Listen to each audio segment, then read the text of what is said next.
Bom dia. O som tá bom, viu?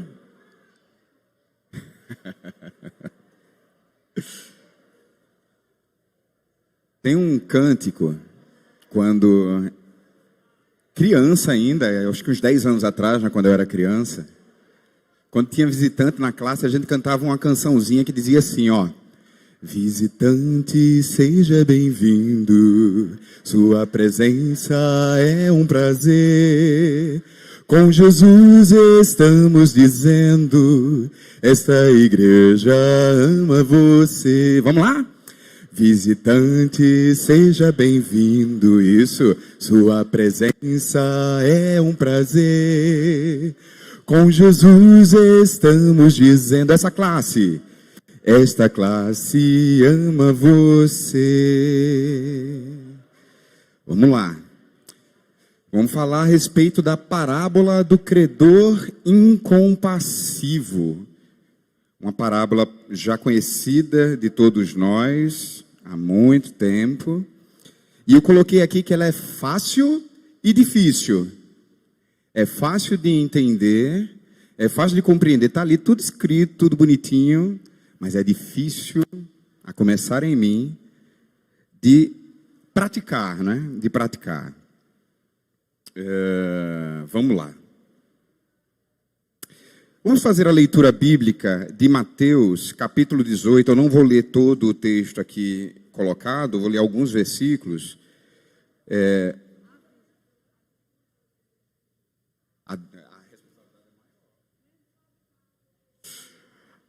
Adultos 1 e 2 vai ser aqui, tá bom? Só pegam de surpresa mesmo. Quando o André me deu esse controlezinho aqui, começou a tremer tudo aqui, viu, André? Mas é isso. Então, Mateus, no capítulo 18, versículos... Aí eu vou ler assim, ó, versículo 21 a 23, que diz assim: então Pedro, aproximando, lhe perguntou: Senhor, até quantas vezes meu irmão pecará contra mim, que eu lhe perdoe? Até 7? Respondeu-lhe Jesus: não te digo até 7 vezes, mas 70 vezes 7. 23 diz assim: por isso o reino dos céus é semelhante a um rei que resolveu ajustar contas com seus servos. Dou um salto agora, a gente já conhece essa história. Versículo 32, ele diz assim: então o seu senhor, o rei, chamando-o, lhe disse: servo malvado, perdoei-te aquela dívida toda. Por que me suplicaste? 34 diz assim: e indignando-se esse rei, indignando-se o seu senhor, o entregou aos verdugos, até que lhe pagasse toda a dívida. Vamos orar. Eterno Deus e Pai, muito obrigado, Senhor, por esse dia em que devemos nos regozijar nele, agradecer ao Senhor, adorar em tudo aquilo que venhamos a fazer. Muito obrigado por tudo que já foi dito e feito aqui. E abençoa-nos, ó Pai, nesta troca de conhecimento que estaremos fazendo aqui nesta classe. Ajuda-nos, no nome de Jesus. Amém.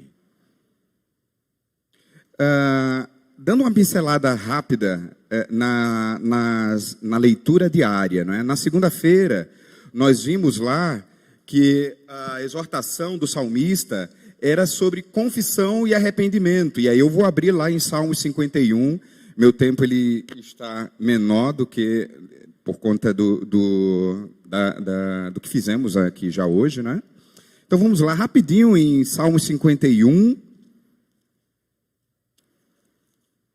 E ele diz assim no versículo 1: compadece-te de mim, ó Deus, segundo a tua benignidade, e segundo a multidão das tuas misericórdias, apaga as minhas transgressões. No versículo 10 ele diz assim: cria em mim um coração puro, e renova dentro em mim um espírito inabalável.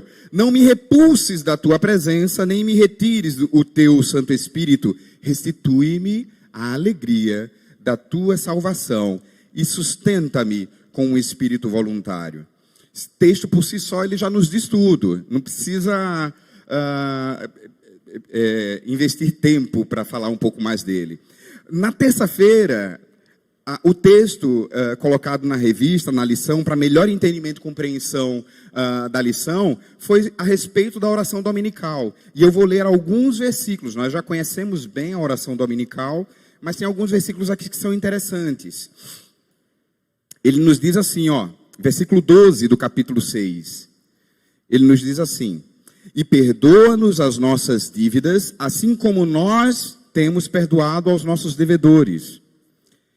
E o versículo 14 e 15 diz assim: porque se perdoardes aos homens as suas ofensas, não é dívidas aqui é ofensas, se perdoardes as vossas ofensas, também o vosso Pai Celeste vos perdoará. Se, porém, não perdoardes aos homens as suas ofensas, tampouco vosso Pai vos perdoará as vossas ofensas. Pois daqui a pouco a gente fala um pouquinho mais sobre esse tema. Sim, dando continuidade. Na quarta, Lucas 7, 36 e 50. Também alguns versículos. Lucas 7, o texto é de 36 a 50. Nós vamos ler alguns versículos. Depois eu pego aqui. E aí diz assim, versículo 36. Convidou-o um dos fariseus para que fosse jantar com ele. Em outras versões diz, rogou-lhe um dos fariseus para que fosse jantar com ele. Só para lembrar um pouco, quem eram os fariseus, né? Eram homens sábios, da mais alta cristandade não, que não existia, da religiosidade da época ali em... Deixa eu só pegar aqui, cadê você? Olha só, fariseu significa separado ou separatista, membro de um dos principais grupos religiosos dos judeus. Os fariseus seguiam rigorosamente a lei de Moisés, ou eles achavam que seguiam rigorosamente a lei de Moisés. Nós sabemos hoje que seguir a lei ao pé da letra é algo impossível. Nós vamos falhar sempre em algum ponto. Mas eles eram estes, não é? Eles seguiam também as tradições, os costumes dos antepassados. Está lá em Mateus 23, não vamos ler, no capítulo 23. Eles acreditavam também na ressurreição e na existência de seres celestes, ou celestiais. Os fariseus não se davam com os saduceus. Eles se uniram a estes na época para prender Jesus. Dando sequência aqui, na sexta-feira, e esse texto é fabuloso, Efésios, no capítulo 4, dos versículos 25 a 32, é muito cartãozinho aqui, viu, de marcação. Efésios, capítulo 4, dos versículos 25 a 32, vamos ler também alguns, só para ajudar na nossa compreensão melhor dessa parábola que, como eu já disse, já iniciei dizendo, ela é bem compreensível, bem entendível. Então, Lucas 7, de 36 a 5... Não, Atos 7, não é? Perdão, Atos 7, de 54 a 60, que fala a respeito da vida de Estevão, da morte, na verdade, de Estevão. Me perdoem, eu dei um salto aqui. Atos 7, de 54 a 60, e tem um versículo ali que eu acho que é fabuloso também, né? Ele já desfalecendo, Estevão já desfalecendo, ele vai lá e diz o seguinte, então, versículo 60, em Atos capítulo 7. Então, ajoelhando-se, clamou em alta voz, Senhor, não lhes imputes este pecado. E aí, com estas palavras, ele adormeceu. Quais eram os pecados que estavam cometendo contra ele? Assassinato, né? Sem crime algum. Estava cometendo com ele injúria, acusando-o de algo, incriminando-o de algo em que ele não tinha culpa. E mesmo assim, ele faz essa oração ao final, nos últimos instantes da sua vida. Agora sim, vamos lá para Efésios. Desculpe, Efésios, você não saiu aqui. Geralmente os livros saem da Bíblia da gente, né? Mas está aqui. Efésios, capítulo 4, de 25 a 32, diz assim, ó, versículo 26. Irai-vos e não pequeis, não se ponha o sol sobre a vossa ira, nem deis lugar ao diabo. E cara, é possível ao ser humano, e assim Deus nos fez, e assim Deus nos escolheu, e assim Deus nos selecionou, sabendo que nós poderíamos irar. Mas não precisamos pecar, não precisamos manter essa ira até que o sol se ponha. Ou seja, dirija-se, volte-se ao seu irmão. 29, não saia da vossa boca nenhuma palavra torpe. E mesmo que não saia nenhuma palavra torpe, ele vai lá e diz assim de forma fantástica. Quando eu estudava, né, meu secundário, minha faculdade, eu me lembrava bem das questões da língua portuguesa. Aí eu chegava aqui e colocava, olha, conforme, tal, etc. O que é que significa esse conforme nesse texto? Aí eu estou com uma professora aqui, eu não vou me atrever a fazer isso. Então, conforme a necessidade, não somente não saia da vossa boca nenhuma palavra torpe, mas mesmo que saia a boa palavra, que ela seja conforme a necessidade. Versículo 30, e não entristeçais o Espírito de Deus. Olha o 31, longe de vós toda a amargura, e cólera, e ira, e gritaria, e blasfêmias. Versículo 32, antes, sede um para com os outros benignos, compassivos, perdoando-vos uns aos outros. Colossenses 3, de 12 a 17. Colossenses 3, de 12 a 17. E aí ele traz uma informação aqui bem interessante no versículo 12, ó.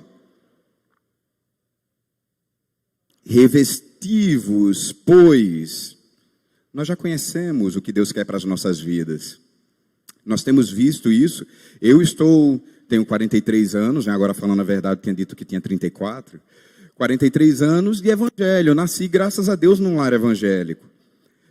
Em que se pregava o evangelho, nos cultos domésticos, na igreja. Então, eu sei qual é a virtude, qual é a vontade de Deus para as nossas vidas. Mas o que é que Paulo, aos Colossenses, ele fala? Revesti-vos. Possamos vestir, que possamos nos cobrir como eleitos de Deus, de ternos afetos de misericórdia. Quais são eles? De bondade, de misericórdia, de bondade, de humildade, de mansidão, de longanimidade. Como é difícil tudo isso. É fácil falar, é fácil entender, é fácil ler, mas é difícil colocar em prática. Mas mesmo assim, falo novamente, como já disse no início, Deus assim nos escolheu. E ele nos traz os exemplos. Paulo ele não falou por acaso. Davi ele não falou por acaso lá em Salmos, ou nos vários outros livros em que ele esteve presente. É porque ele era humano como nós somos. Eles eram homens como nós somos, elas eram mulheres como vocês são. E aí estão os exemplos para que possamos nos mirarmos nesses exemplos. E aí ele diz, olha, suportai-vos, perdoai-vos, assim como o Senhor vos perdoou, assim também perdoai vós também. Como é difícil. Porque Jesus, ele nos perdoou, ainda sendo nós devedores. Né? Nós éramos devedores, e o sangue dele nos purificou de toda como é? O sangue de Jesus nos purifica de toda injustiça, isso. Aí assim ele conclui aqui, ó, na minha separação aqui de versículos, ele conclui assim, ó, acima de tudo, porém, esteja o amor, que é o vínculo da perfeição. Não fecha celular. Isso. E por fim, 1 João, de 1 a 5, que fala sobre como Cristo andou. E aí a gente vai entrar na introdução. 1 João, isso, vai caindo aí. 1 João 1, de 5 a 2, 6. E aí eu vou ler o versículo 7, que diz assim, ó. Se, porém, andarmos na luz como Ele está na luz, mantemos comunhão uns com os outros. E o sangue de Jesus, seu Filho, nos purifica de todo pecado. Se dissermos que não temos pecado nenhum, a nós mesmos nos enganamos e a verdade não está em nós. Se confessarmos os nossos pecados, Ele é fiel e justo para nos perdoar os pecados e nos purificar de toda injustiça. Aí, capítulo 2, ele diz assim, ó, no versículo 4. Aquele que diz, eu conheço e não guarda os seus mandamentos. Versículo 5. Aquele, entretanto, que guarda a sua palavra, nele, verdadeiramente, tem sido aperfeiçoado o amor de Deus. Versículo 6, meia dúzia. Aquele que diz que permanece nele, esse deve também andar assim como ele andou. E como é que Jesus andou, né? Versículo 9. Eu vou seguir um pouquinho aqui. Versículo 9 diz: aquele que diz estar na luz e odeia seu irmão, até agora está nas trevas. Aquele que ama seu irmão e permanece na luz, e nele permanece na luz, e nele não há nenhum tropeço. Aquele, porém, que odeia seu irmão está nas trevas e anda nas trevas, e não sabe por onde vai, porque as trevas lhe cegaram os olhos. Vamos lá, né, para dar sequência agora. E esse texto aqui, ele é escrito, você só vai encontrar lá no livro de Mateus. Você não vai encontrar nem em Marcos, nem em Lucas. A parábola do credor incompassivo, a gente só encontra em Mateus. E por que é que Deus quis ensinar isso a Mateus? Qual era o ensinamento que Deus queria dar para Mateus e que pode ser transferido para nós? Quem era Mateus? Está pequeno, né? Mas, ó, Mateus, além do autor do Evangelho, do seu próprio nome, agora, valeu, André, é um homem comum. Diz lá, se você for ali nas livrarias evangélicas, né? Na Recanto Evangélico, você vai encontrar lá um livro, Os 12 Homens Comuns. Fantástico, sensacional. John MacArthur. Fala sobre e como viviam e por que Jesus escolheu cada um daqueles 12 homens. E ele diz aqui, ó, ele era um publicano, coletor de impostos. Um publicano que convidou os demais publicanos, seus amigos, para estar com Jesus. Obrigado, André. Segundo esse livro, 12 Homens Comuns, pode passar, publicanos, dado a sua função, encontrava-se na mesma condição do que quem? Do que as meretrizes. Publicanos encontravam-se nas mesmas condições que as meretrizes. E aí, segundo tanto o dicionário quanto esse livro, o dicionário da Bíblia de João Almeida, judeu coletor de impostos para os romanos, porque ele não recolhia, não era para o povo judeu, ele recolhia para os romanos. Era considerado um traidor da nação, da sua nação, era considerado um pátria social, era o mais abjeto dos abjetos. E Jesus traz essa parábola para todos os seus discípulos, mas quem é que traz para si? E quem que escreve sobre ela? Mateus. Isso pega na jugular de Mateus. O que é que Jesus quer ensinar com essa parábola para Mateus, ou a Mateus, e também a todos nós? É aqui. E agora perdi. Agora. Quais os ensinamentos dessa parábola? Está aí. Vamos lá para a introdução da nossa revista. Ela diz assim, ó. Todos nós estamos sujeitos a enfrentar problemas, crises, falhas, erros e divergências. E isso se deve ao fato de que as pessoas não são iguais. Está aí, né? Temos nossas particularidades e traços específicos. Muitos acham que somente o tempo pode reparar os desgastes e promover a restauração. Eu sou um desses que penso que o tempo também, não o tempo somente, mas o tempo também. Eu usei isso na minha vida, nesses 43 anos.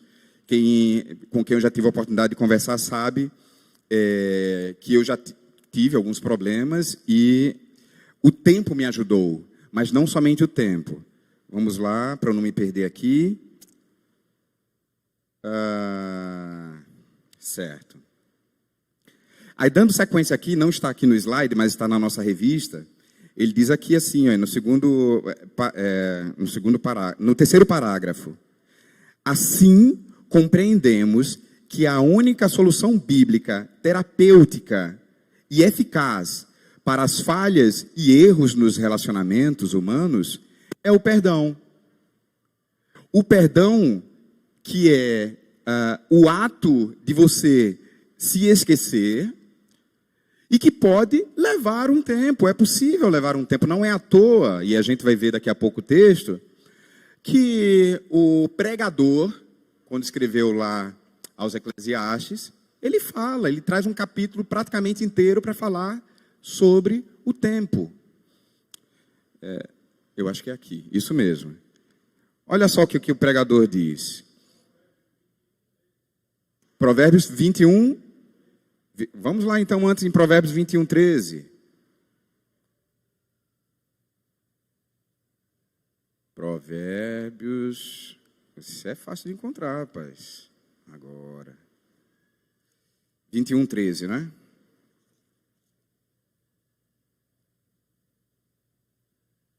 O que tapa o ouvido ao clamor do pobre, também clamará e não será ouvido. É esse o texto? O que tapa o ouvido ao clamor do pobre, também clamará e não será ouvido. Ok.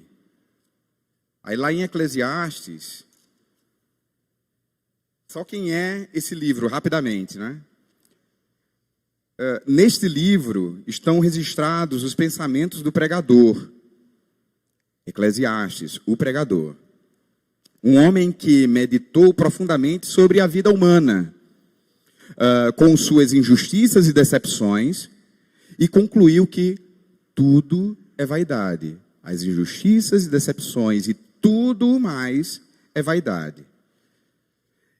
É o livro do homem sem Deus. O Eclesiastes é o livro do homem sem Deus. Esse homem fala das suas vitórias e derrotas, do seu pessimismo e otimismo, da sua esperança e desespero. Mas esse homem não se esquece de Deus e descobre verdades consoladoras. Só lembrando, esse texto aqui que eu estou lendo, não, embora na Bíblia, ele não é um texto inspirado. É apenas uma conclusão de estudiosos, né? Isso é importante deixar claro. E aí o capítulo 3, conforme o slide, ele diz assim, ó. Há tempo para tudo. Tudo tem seu tempo determinado, e há tempo para todo propósito debaixo do céu. Há tempo de nascer, versículo 3, há tempo de matar e de curar. Versículo 4, tempo de chorar e tempo de rir, tempo de prantear e tempo de saltar de alegrias. Versículo 6, tempo de buscar e tempo de perder, tempo de guardar e tempo de deitar fora. Versículo 8, tempo de amar e tempo de aborrecer, tempo de guerra e tempo de paz. Pronto, era isso aqui. Versículo 7, parte B, tempo de estar calado e tempo de falar. Eu usava muito esse tempo de estar calado para tentar refletir, entender o que de fato tinha me levado àquela situação.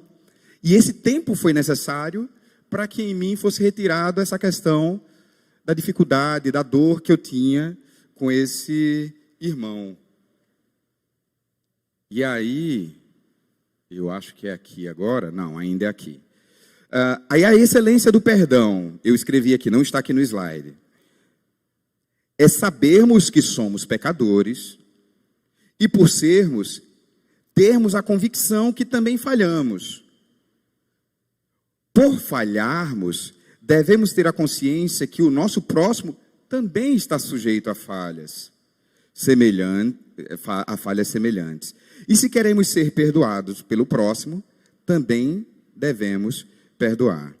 Antes de seguir para o slide 6, eu dei um salto aqui, lá em Mateus, no capítulo 6, na oração dominical, ele fala sobre perdoa-nos as nossas dívidas, versículo 12, e ele fala, e se perdoarmos as nossas ofensas.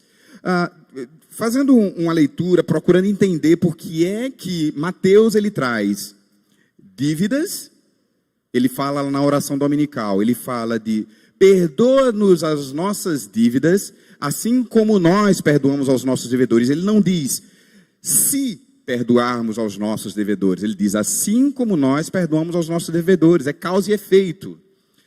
Uma vez que nós fomos perdoados, o perdão tem que estar em nós, das dívidas, porque maior dívida, e nós vamos ver aqui no texto do credor, nessa parábola que já é bastante conhecida, ela já foi perdoada. Agora ele vai lá e trata no final da oração do Pai Nosso, aliás, a oração dominical, 14 e 15. Porém, porque se perdoardes aos homens as suas ofensas, também o vosso Pai vos perdoará. E aqui ele coloca essa condicional.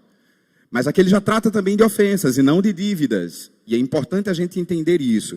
Dívida, segundo o dicionário, segundo a chave, segundo estudiosos, ele fala que é aquilo que se deve. Ponto final. Nós temos uma dívida gigantesca, assim como tinha o servo diante do rei, impagável, e Jesus e Deus resolveu nos perdoar. Ele nos escolhe e nos perdoa. E no versículo 14 ele fala de ofensas. E o que é ofensa? Acusação, injúria. E aí sobre isso nós vamos abrir rapidamente em Eclesiastes 10, versículo 4. Eu peço a um irmão que leia Eclesiastes, capítulo 10, versículo 4. O que é que diz nesse texto?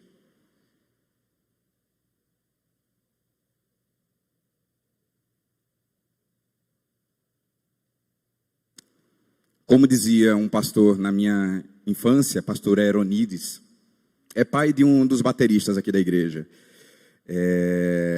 Um de cada vez. Tem muita gente aqui falando, um de cada vez.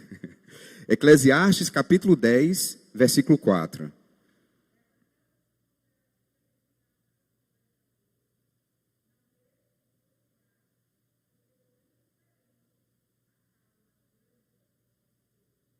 Repita, por favor, minha irmã, de pé, para que todos possam ouvir bem a sua bela voz.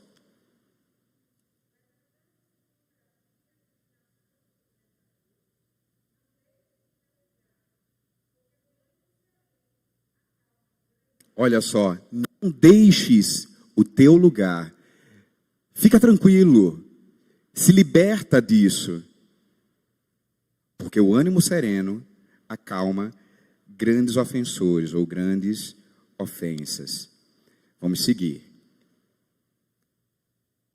Aí as questões bíblicas que são levantadas aqui, não é? São 5 rápidas questões, e aí ela diz o seguinte, ó.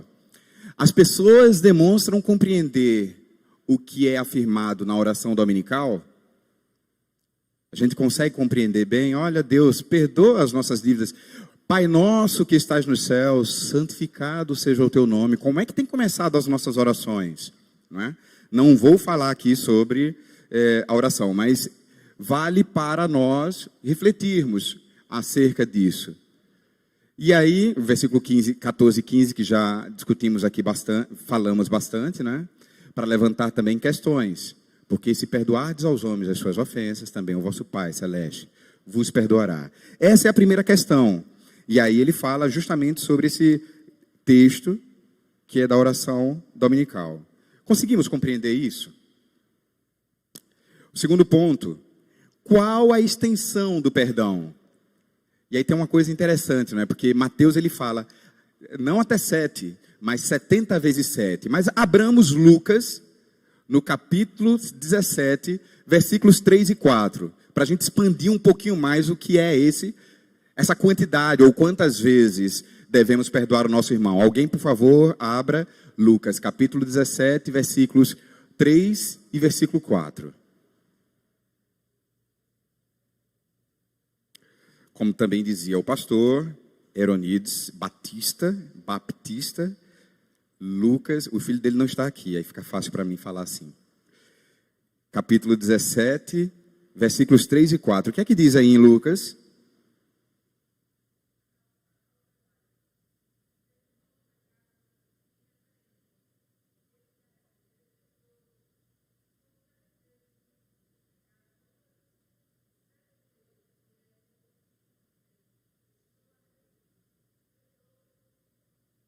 Pegou agora o negócio, né? Porque os discípulos achavam que eram 7 vezes. Mas como assim 7 vezes? Aí Mateus vai lá e ele dá um aperto. Pega lá a frase de Jesus e diz, olha, não 7 vezes, mas 70 vezes 7. Só que aí Lucas ele pega de uma outra forma, ele escuta um pouco diferente, ele traz de uma forma diferente. Ele diz, olha, 7 vezes no dia. E quando ele fala aqui de pecado, é o mesmo problema, não é? Então o cara foi lá e puxou sua orelha. Aí você perdoou, ele pediu perdão. Logicamente, o ato de pedir perdão também tem uma outra questão aí, não é? Porque o ato de pedir perdão envolve arrependimento. Mas digamos que ele foi lá e puxou sua orelha de novo. Oh, o irmão quer falar.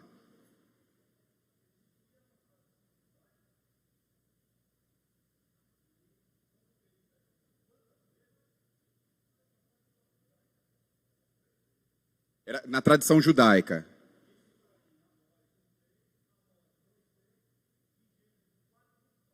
No primeiro texto de Gênesis, fica mais fácil.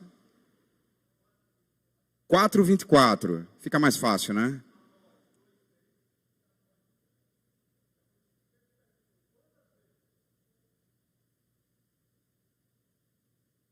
Quatro, 24. Aqui está dizendo, na verdade, 7 vezes se tomará a vingança de Caim, né? Porém, 70 vezes 7, né? Qual é o de Amós? Amós, Obadias, Jonas, Miqueias, Naum, Abacuque. Cadê você? Cara, que tem coisas, tem livros na Bíblia que... Amós, como é? Obadias, cadê? Eu sei que está por aqui. Está nos menores, né?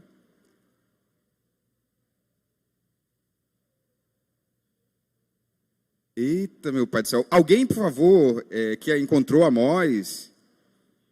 Hein? Canta a musiquinha. Amós quanto, meu irmão? Capítulo 2, versículo 6.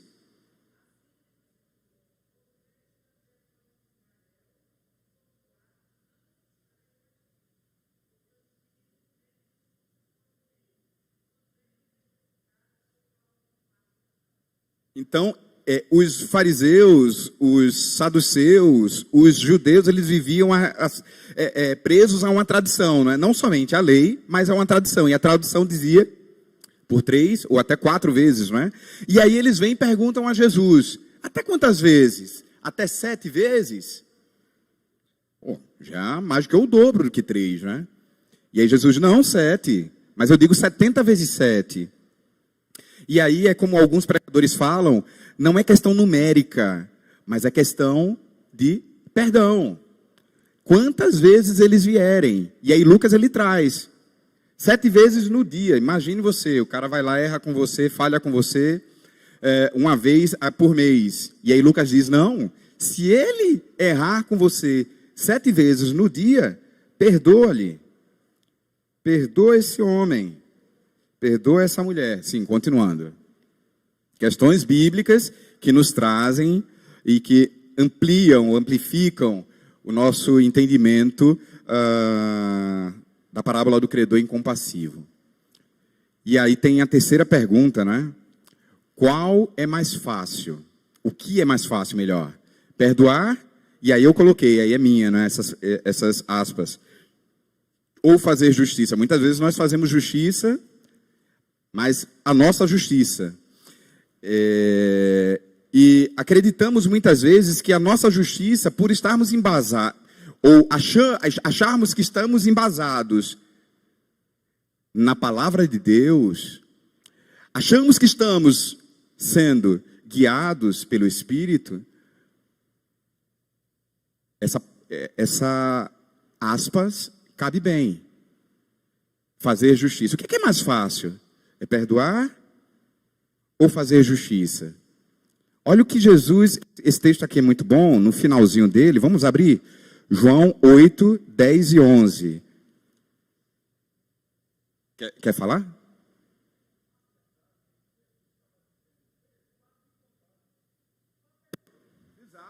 Exato. Pedro, para de perdoar. Isso que ele colocou. Boa. Vá perdoando. É difícil. É fácil falar, né, irmão? Mas é difícil. André, coloca lá o texto. Eu já lhe agradecendo pelo que você fez. João 8, 10 e 11. Olha o que diz, ó. Esse texto é bem conhecido de todos. E alguns, ou aqueles...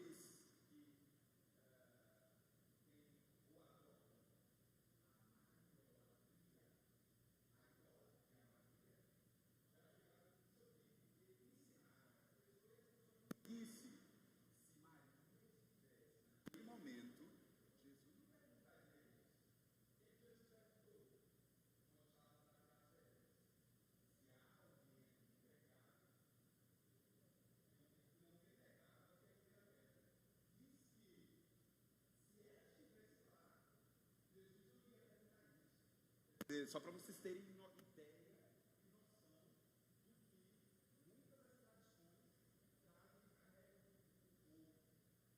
Num outro determinado momento, numa discussão leve, tranquila, chegou a dizer...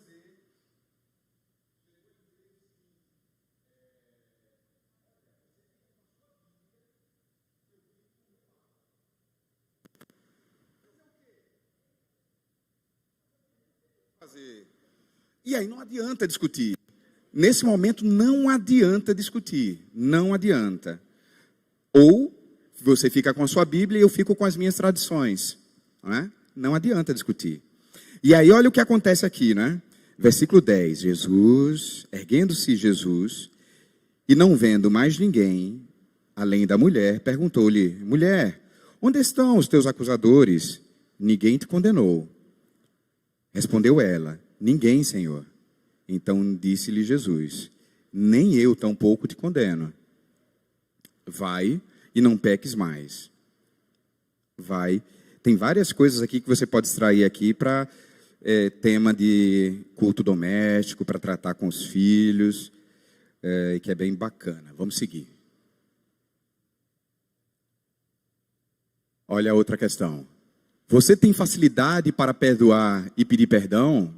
Eu vou dizer que eu não tenho. Me perdoe, eu não tenho. É difícil. Mas que Deus nos ajude. Atos 7, 59 a 60. Aí é o texto de... Obrigado, André. É o texto lá de Estevão, né? Que a gente já tratou. Olha aí, ó. Senhor Jesus, recebe o meu espírito. Não lhes impute este pecado. O cara está morrendo e não é uma morte simples. É de pedrada. Não é que o cara foi lá e cortou a cabeça dele, ou que furou o coração dele, ou que deu-lhe uma pedrada na cabeça. É pedrada. Furou a sua cabeça, né? Aí parafraseando lá a história de Davi e Golias, que numa única pedrada ele caiu e tombou morto. É pedrada aí. E ele tem esse momento de introspecção, de reflexão. Ele não pergunta: por que, Senhor? Por que, Senhor? Por que, Senhor? Senhor, perdoa-lhes. É fácil? Não. Temos cultivado as virtudes. Nós lemos também esse texto aí, que foi da semana, né? Colossenses 3, de 12 a 17. E aí eu destaco isso aí: revestivos como eleitos de Deus, Nós já sabemos o que é que ele quer. Ele quer a mansidão, ele quer a longanimidade, ele quer o domínio próprio, ele quer o amor uns para com os outros. E aí no Sermão do Monte, eu acho que o Sermão do Monte. Vamos abrir o Sermão do Monte. Mateus 5, versículo 43, somente ele. Mateus 5, versículo 43. Aliás, somente não. Cadê? Vamos ler o do 43 ao 48, é que eu não grifei esse texto aqui aí. Ouviste o que foi dito, amarás o teu próximo e odiarás o teu inimigo. Isso foi dito. Isso não é lei, isso foi dito. Eu, porém, vos digo, amai os vossos inimigos e orai pelos que vos perseguem. Meu Pai do céu, né? Orai, amai os vossos inimigos. E aí ele vai lá versículo 45. Para que vos torneis filhos do vosso Pai Celeste, porque ele faz nascer o sol sobre maus e bons, e vir chuva sobre justos e injustos. É ele quem faz. Desculpe aí esse fungar, agora eu estou entendendo, porque minha esposa disse, olha, você tem uns 4 anos que você está fungando direto. Agora eu estou entendendo, né? Puxando aqui o microfone. E aí, deixa eu ver aqui, 46. Porque se amardes os que vos amam, que recompensa tendes? Amar a minha esposa, assim, é fácil. Embora tenha aí alguns problemas de casais aí que tem essa dificuldade, né? Mas não há dificuldade, né? Agora, amar o vosso inimigo, aqui, ó, porque se amardes os que vos amam, que recompensa tendes? Não fazem os publicanos também o mesmo? E se saudardes somente os vossos irmãos, que fazeis demais? Não fazem os gentios também o mesmo? Portanto, sede perfeitos, como perfeito é o vosso Pai Celeste. Ou seja, amar o vosso amigo é obrigação. Não tem nada demais. Como o Lucas traz no capítulo 17, somos inúteis por só amarmos o nosso inimigo, o nosso amigo. Temos que ir muito mais além. E aí deixarmos de ser, né? Na minha visão, eu tenho essa... o que é servo inútil, o que é servo útil. Esse é o meu entendimento na leitura da Bíblia. E aí o meu entendimento é, quando você passa a amar seu irmão, no caso, nesse caso aqui, o seu inimigo, perdão. Do que adianta amar somente aquele que te ama, aquele que lhe traz benesses, aquele que lhe dá abraço? Por que não também aquele que lhe golpeia? É fácil? Não. Quando eu falo isso, eu olho para dentro de mim, né? Não é fácil, não, é difícil. E aí, Eclesiastes, ele nos ajuda a tratar isso. Agora, ele nos ajuda como a tratar isso? Eu não sei se eu coloquei nos slides aqui, mas como é que Eclesiastes nos ajuda a tratar isso? É só dar tempo? A própria lição, ela diz que se você somente der tempo, não ajuda. Segura aí, André. Ele diz assim, ó. Na nossa lição, lá na introdução, ele diz, porém o tempo é incerto, tanto pode levar uma pessoa a uma reflexão mais calma e menos apaixonada, fazendo com que ela reconheça seus erros e se disponha a corrigi-lo, como também pode intensificar as opiniões firmadas, levando ao endurecimento e à indisposição para tratamento da questão. Eu prefiro usar do tempo, mas é importante, no uso do tempo, fazer o que ele diz aqui, ó. Servir para aliviar, para fazer a sua reflexão e assim podermos viver, suportando uns aos outros. E aí alguns dizem que é dar suporte, mas eu digo também que é suportar. Eita, cara chato, mas eu amo ele, eu vou viver com ele. Me desculpe aí os estudiosos que têm uma visão diferente, mas eu penso assim, suportar.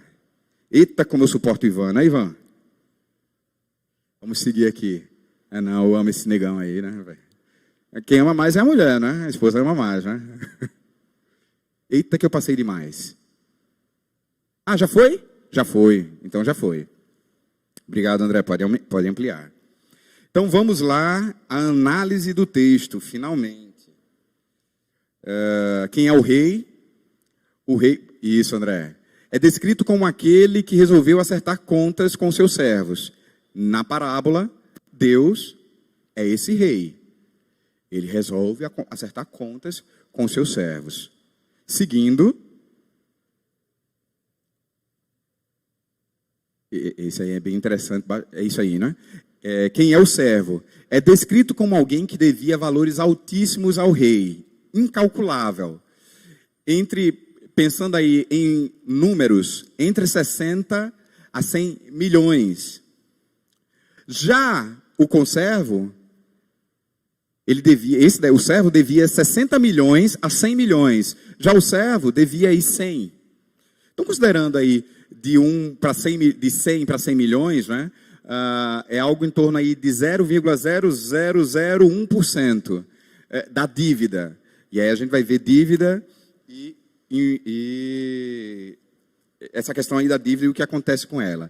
E aí o nosso texto, ele traz, aí eu fui pesquisar, né? Ele diz assim, ó, segundo Joaquim Jeremias. Quem é esse tal de Joaquim Jeremias? Tá aí, é teólogo luterano, alemão, professor universitário de estudos do Novo Testamento, e era abade em uma das... Não é igreja, né? Como é? Da catedral, enfim. E ele traz um outro nome também, Russell Norman, né? Russell Norman Chaplin, escritor religioso norte-americano, referência de muitos cristãos, inclusive brasileiros, porque lá na década de 80 era ele quem escrevia, traduzia alguns textos, alguns livros de outras línguas para o português. E aí esse é o servo. Quem é o conservo? Aumenta aí, André. Agora eu acostumei. Aí, é descrito como um companheiro de serviço do outro servo. Ele não é que ele fosse servo do servo. Ele era apenas companheiro. E a única relação, assim a revista nos traz, a única relação entre um e outro era da dívida que esse tinha, né? Está aí a questão da referência do comparativo de dívida. Ou seja, esse daqui, enquanto devia 1, 2, 3, uma semana de trabalho, o outro tinha uma dívida impagável. Impagável. É tanto que o rei o perdoou. A dívida era impagável a ponto de o rei o perdoar. Seguindo, os companheiros. Os companheiros aqui são as pessoas que vão lá e apontam o dedo, né? Chega lá para o rei, olha, rei, aquele servo lá que o senhor perdoou, olha o que ele fez.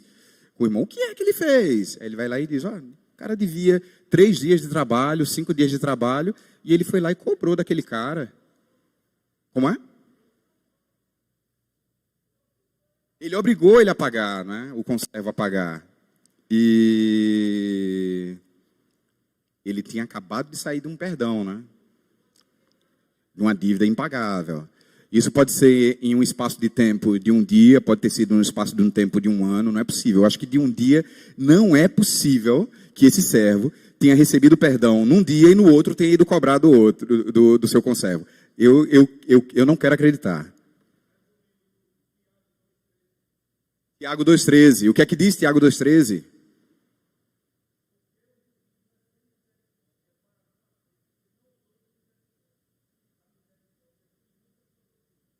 Porque o juiz... Juízo. É sem misericórdia. Aqui, boa. Porque o juízo é sem misericórdia para aquele que não usou de misericórdia. A misericórdia triunfa sobre o juízo. É isso aí. Já agradecendo aí a intervenção dos irmãos para essa... não está tremendo aqui o microfone, mas por dentro aqui estou desmanchado, entendeu? Estou desmanchado. Mas vamos lá. Boa, os companheiros, aí agora passando. Tá bom. Os verdugos são aqueles caras que estão lá com a força na mão, que estão com os cadeados, as correntes, para fazer cumprir a ordem do rei. Cortar a cabeça, degolar, seja lá o que for. Nesse caso aí, a prisão. Esses são os verdugos. Então ficou bem compreendido aí, né? O rei, Deus. O servo somos nós. O conservo é o nosso irmão. Os companheiros são nossos irmãos também. Então nós temos aí 3 personagens que somos nós. O servo, o conservo e os companheiros. E os verdugos às vezes são nossos irmãos também. Ou seja, é muito a aprender. Lições para a vida. Isso é falta de experiência, viu? Essas letras desse tamanho assim é falta de experiência. No computador está ali enorme. Está na tela aqui na frente. Lições para a vida. E ele traz aqui algumas coisas interessantes. O perdão é a expressão da graça de Deus. O perdão, pode deixar aí, André. O perdão exige o compartilhamento absoluto da graça de Deus. E o perdão é referencial de bênção ou de maldição. São as lições para a nossa vida. Vou repetir. Perdão é a expressão da graça de Deus. Perdão exige o compartilhamento absoluto da graça de Deus. Perdão é referencial de bênção ou maldição. Sobre a expressão da graça de Deus. Antes de seguir, deixa eu só passar aqui rapidamente. O que é graça de Deus? Aumenta aí, André, desculpa. Graça, a gente sabe, né? Favor imerecido, não merecido. Está lá no último. Mas o primeiro ele diz aqui, é o amor de Deus que salva as pessoas e as conserva unidas com Ele. Está lá em Salmos 90, a gente vai ver isso. É a soma das bênçãos que uma pessoa, sem merecer, recebe de Deus. É só para a gente entender um pouquinho o que é esse favor não merecido, ou esse favor imerecido, que muitas vezes fica aqui, nessa região. Não entra na gente, né? É a influência sustentadora de Deus que permite que a pessoa salva continue fiel e firme na fé. Olha só. Fiel e firme na fé. É louvor, é gratidão. Graça de Deus é louvor, é gratidão. Graça de Deus é boa vontade, aprovação, mercê. Graça de Deus é de graça, é sem pagar. Teve um alto preço, né? Mas para a gente é de graça, é sem pagar. E aí é favor não merecido, é dar algo de valor a quem não merece, mas precisa. Nós necessitamos da graça, do perdão, do livramento, da salvação. E isso ele já nos deu sem merecermos. Agora, uma coisa interessante, vamos seguir, senão... Vamos lá. Perdão, deixa eu só voltar. Aí, você pode aumentar, André. Então, perdão é a expressão da graça de Deus, que é resolvido como? É evidenciado nos devedores, é expressa no montante da dívida e é manifestada na concessão do perdão. Evidenciada nos devedores, haverá um ajuste de contas de todos os homens para com Deus. Eclesiastes fala disso, Romanos fala disso. Graça expressa no montante da dívida. A nossa dívida não pode ser paga pelo que somos e temos. Não há como pagarmos essa dívida. Ela é impagável. O servo ele não tinha como pagar a dívida. E ele deveria ter lembrado, se um dia, 1 ano, 10 anos, 20 anos, 50 anos depois, ele deveria ter lembrado que ele teve uma dívida muito maior e que foi paga. Foi paga pelo sangue do Cordeiro. Manifesta na concessão do perdão. A graça superabundou a lei, abrindo caminho para que o perdão, fosse concedido. A graça superou a lei para que o perdão, abrindo caminho para que o perdão fosse concedido. A quem muito se ama, muito se perdoa. Colossenses 2,14. Vamos abrir aqui rapidinho Colossenses 2,14. Eu abro, coisa rápida. Eu já fui rápido nisso.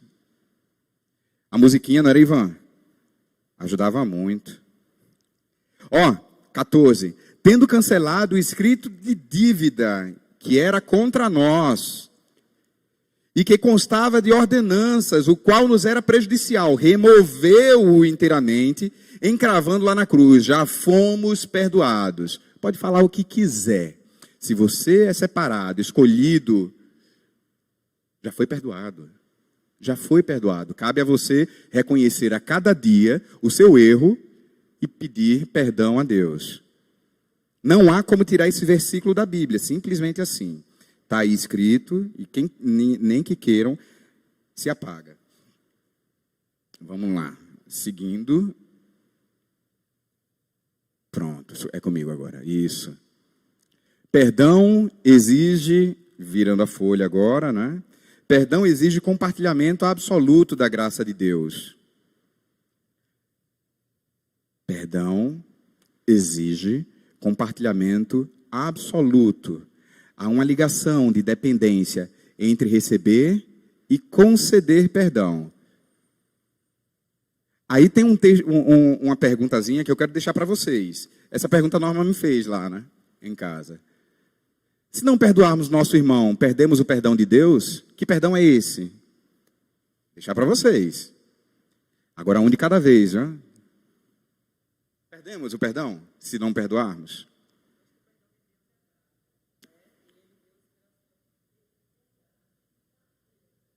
Pela sua bondade, Ele já nos deu.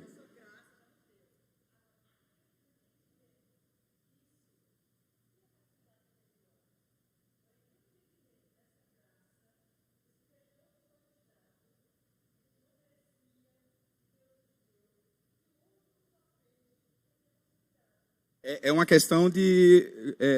e essa é a condicional, né? Porque se nós já fomos perdoados, né? É porque nós devemos pedir perdão e compartilhar, né? Teremos o perdão de Deus, talvez perderemos bênção, a bênção, não é? Eu não digo a graça, a salvação, não é? Mas bênçãos. O que ela está dizendo aqui é que perderemos bênçãos, o galardão, né? Tem aí a doutrina que fala um pouquinho sobre o que seria esse galardão, né? E o que seria esse reino. Desculpe. Estou muito longe, desculpe. Esse reino. E aí, o que ela conclui dizendo, olha, perder a salvação, não. Perder a salvação, não. O irmão queria falar também.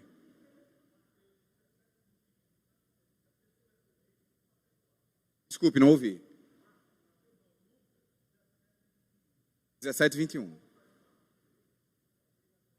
Exato. É condicional. Tem um termo, como é? Tem um termozinho bonito que eu lembrava de falar e agora não me lembro. Diz, ó, se você é, você é. Se você é... Hein? Sine qua non. Aí, eu lembrei, tá vendo? Não foi você que me lembrou. Presbítero.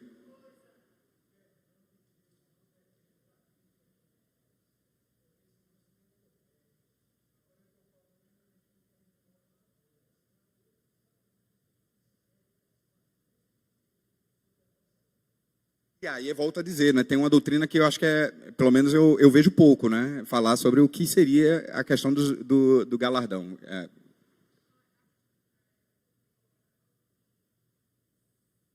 Realmente, a pessoa tem dificuldade em perdoar, ou seja, é uma pessoa impertinente, assim, não perdoa, ela tem um coração duro, aí fica difícil de acreditar que aquela pessoa já tem perdão de Deus dentro dela, porque ela não consegue compartilhar, porque ela não tem.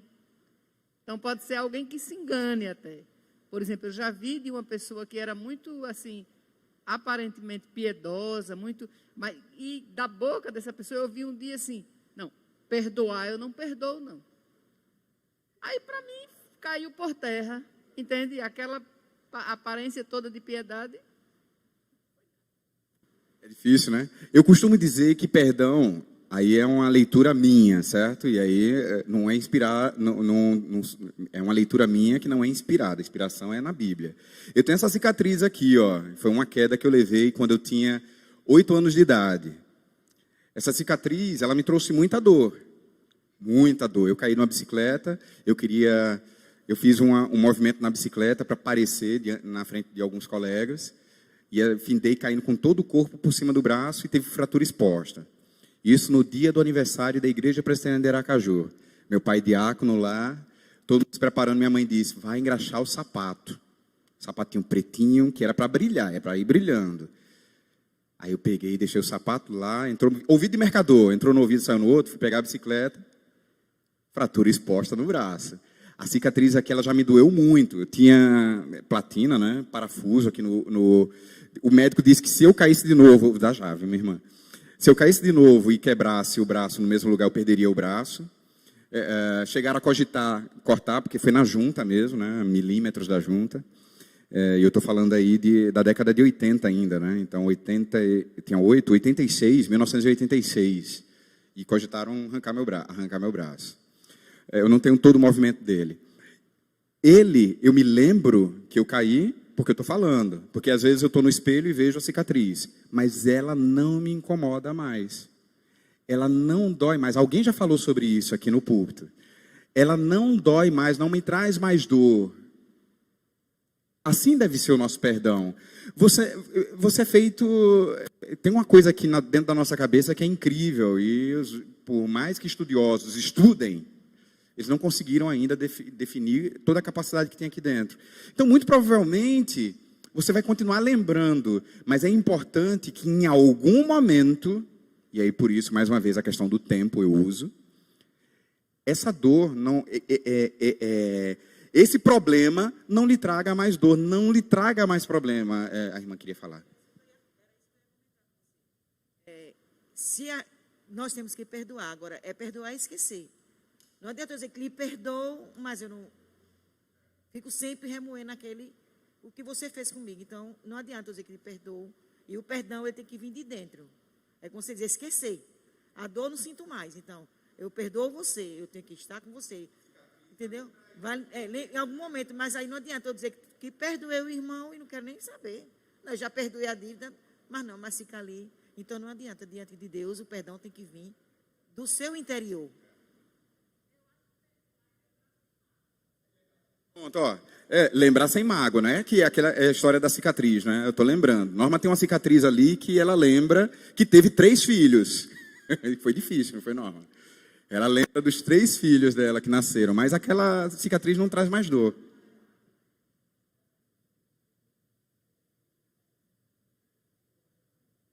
Obrigada. Sobre essa analogia que você fez, eu entendo dessa forma também.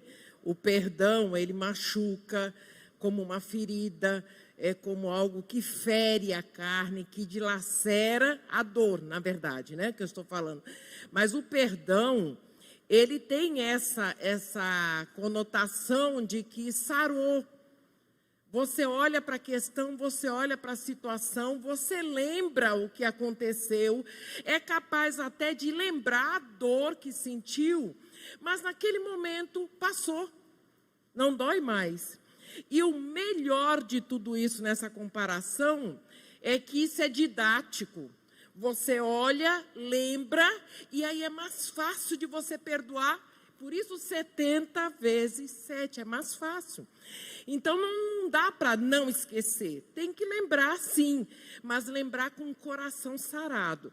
E aí em Miqueias, no capítulo 7, nos versos 18 e 19, nos fala do agir de Deus que é bem diferente do nosso.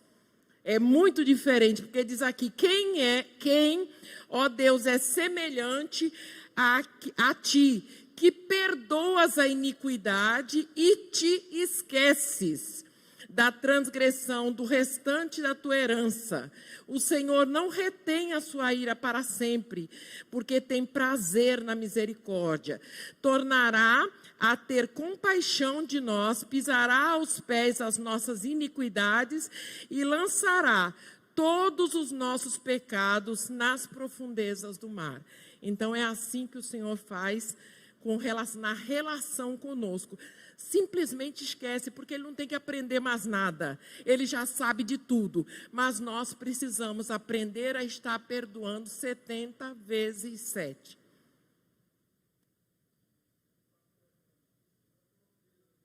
Fica mais difícil o cara pescar. Nas profundezas do mar, né? Porque vai para as profundezas, né? É mais difícil pescar. De repente, lá, aqueles peixes horríveis que ficam lá, né? As teorias. Perdão é referencial de bênção ou maldição. Eu disse que era compartilhamento mesmo, está sendo, graças a Deus, um compartilhamento, né? Graças a Deus. Só antes de seguir aqui para esse ponto 3, tem uma coisa que o pastor Josiel, é Josiel que é de Capela? Josuel, ele falou sobre, uma vez, sobre o porquê Davi é um homem segundo o coração de Deus. Eu tenho usado isso lá em casa com meus meninos. Foi ele, não, foi ele, não, foi ela.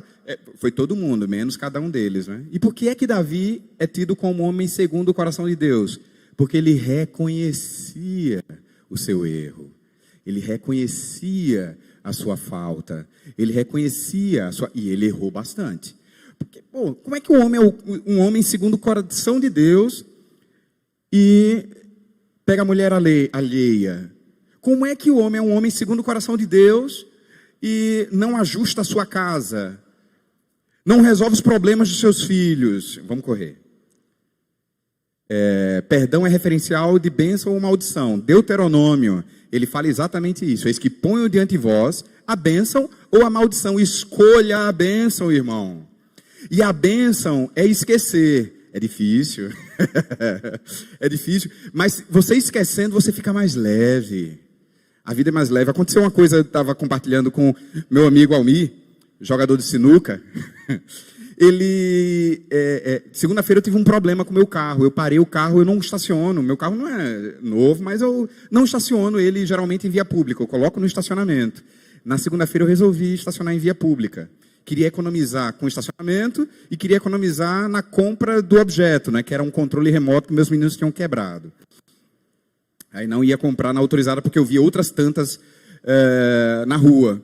Parei o carro. Quando eu volto, pesquisei e tal, ninguém tinha o tal do controle. E aí eu tive que comprar na autorizada. Quando eu volto, o que acontece? Eu olho para o carro, batido. E o cara se mandou. Cheguei em casa transtornado. A mulher acompanhou isso. Cheguei em casa transtornado, mas na terça-feira a primeira coisa que eu fiz foi levar o carro para uma oficina e mandar consertar. Porque se eu continuasse vendo aquele carro daquele jeito, eu ia estar me rasgando de raiva. Eu estou com raiva ainda dele. Dizendo bem sincero. Vou encontrar, não encontrei não. Já sei qual o carro, mas não deu para ver a placa. Mas eu vou encontrar ele. Oi? Oi? Perdoar? Não, mas ele vai pagar a dívida dele. Tá perdoado, já esqueci, assim, não me faz mais dor porque eu estou vendo o carro, falta agora polir, né? Mas o carro está arrumadinho já lá à frente, acabou com a minha frente, com a frente do meu carro. Perdão não é opção, olha aí, para concluir, perdão não é opção, mas uma decisão inevitável daqueles que verdadeiramente já experimentaram perdão. É tudo que a gente falou aqui, tudo que a gente falou aqui como é? É inevitável, é uma decisão inevitável. Ele já me perdoou. E se ele já me perdoou, porque ele só perdoa se perdoarmos, e ele já nos perdoou, nós vamos perdoar. Ponto. É o que ela falou, é aquela condiçãozinha sine qua non, né? Acabou-se. E concluindo, isso aí já foi, discussão, perdoei, mas não quero mais proximidade. Já discutimos sobre isso também, né? Perdoei, mas não quero proximidade. O tempo com a sua busca, porque a busca tem que ser de ambos, não somente do ofensor, mas do ofendido também. A busca a Deus vai ajudar nessa proximidade aí. Eu não tenho mais problema nenhum, com o que eu comento aqui com um amigo, minha família sabe, de 8, 9 anos atrás. Graças a Deus, nenhum. Estou sarado. E não agora, 8 anos depois, né? Já, acho que com uns 2 anos, 3 anos, já estava conversando bem, recebendo em casa, indo na casa, enfim. Um outro ponto de discussão há situações em que o perdão não deva ser concedido? Olha que tem gente que fala que há. Já ouviu? Pregadores, sabe, da mais alta, dizer, olha, se ele não lhe pedir perdão, não perdoe não. Mas os caras encontram base na Bíblia para isso. A questão é aquilo que é falado aqui no púlpito de vez em quando, né? Que diz assim, da Bíblia nós extraímos o quê? Heresias. Né? As maiores heresias são extraídas também da Bíblia, ou da Bíblia. E o cara fala de tudo. Ele diz, Se o irmão não lhe pedir perdão, não perdoa não. Meu irmão, se você não perdoar, o problema está com você também, porque você vai carregar aquilo. Eu estaria sem dormir até hoje se eu não botasse na terça-feira o carro lá para consertar. De raiva, olhando lá o paralama que mais parecia uma lata de um copo de plástico. O para-choque todo arrebentado também. Cadê? Então existem aqueles que afirmam... Eu voltei, foi? Não. Certo. Existem aqueles que afirmam não devemos perdoar a quem não se arrepende. Vamos ficar carregando isso conosco e aí eu concluo. Perdão que liberta. Isso aí eu não sei qual é o autor, não é meu, certo? Eu busquei o autor, mas não encontrei. Guardar lembranças desagradáveis sem conseguir ou mesmo tentar superá-las, ou insistir em um ódio do passado, são as causas determinantes de sofrimento e amarguras que envenenam nossas emoções. Isso aí não é tirado da Bíblia, de um pregador, é um filósofo, não sei exatamente, um pensador. Não consegui encontrar o autor. Tirando-nos a paz e até o sono. Meu irmão, é bom dormir. Eu passei 18 meses desempregado. Em junho do ano passado, abri uma empresa para tentar alguma coisa. Não deu muito certo. Sexta-feira agora eu voltei para o mercado, trabalhar lá a partir de Recife. Eu dizia para minha esposa, eu não deixei de dormir uma única noite. Eu já perdi muito sono. Eu não deixei de dormir. Isso não me faz melhor do que ninguém. Não me faz melhor do que ninguém. Mas não deixei de dormir. Quanto mais nos sentimos feridos, quanto maior tiver sido o baque da injustiça ou da traição, maior será o ressentimento, a raiva e a sensação de impotência. Pronto. Além de toda a dor, estamos desagradavelmente ligados ao fato do ofensor e envolvidos nele. E não vamos nos largar dele. Aquilo vai ficar na gente, vai adoecer. E uma vez a cabeça doente, o corpo adoece também. Precisamos nos libertar e pedir perdão. É fácil? Já discutimos aqui. Não, não é fácil. Vamos ficar em pé e encerrar?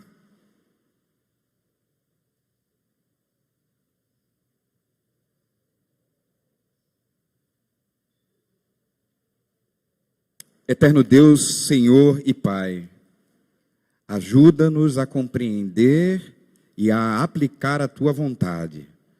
Nos guarda no dia de hoje, para que possamos nele render graças ao Senhor. Em nome de Jesus. Amém. Estão liberados.